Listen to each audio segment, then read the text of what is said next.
On August 5th, 2019, the world was introduced to Infinity Train. The show received critical acclaim for its unique storytelling, likable characters, and mature themes. But the show has had nothing short of a troubled history. Infinity Train was moved from Cartoon Network to HBO Max, starting with its third season, where the show began its slow march towards cancellation. Sadly, Infinity Train was one of the many cartoons that were sodomized by the poor business practices of AT&T and Warner Media, also known as Warner Bros. Discovery, also known as the scum of the earth, since they canceled Craig of the Creek and are treating Cartoon Network worse than an abusive husband treats his wife.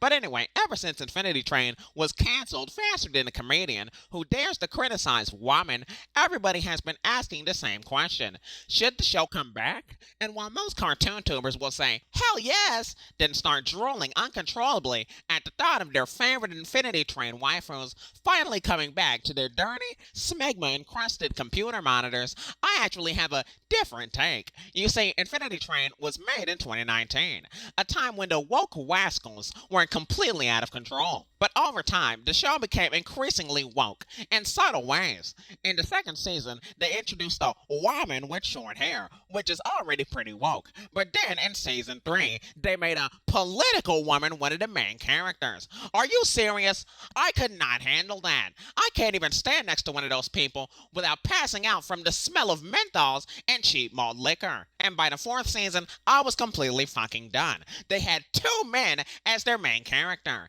and they were obviously gay. And you know what, Hollywood? I've got a message for you. If you make a show with two men as the main character who show emotion to one another, then they are gay. And you are part of the LGBTQ agenda to include representation in media. Why can't you maniac monkey-fied mongrels just pretend like anyone who isn't a true American patriot doesn't exist? Why do you have to force different lifestyles and cultures down my throat every time I turn on the TV? It's like I'm living in 1984.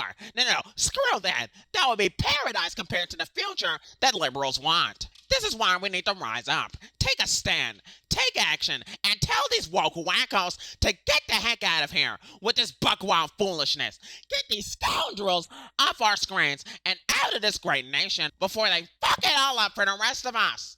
Anyway, with that said, that's why Infinity Train should never come back. Honestly, the show really had some potential until they decided to make it woker than your average demonized Democrat harpy. Either way, I'm the PNG tuber, destroying all of my stolen Blu-ray copies of Infinity Train and signing off.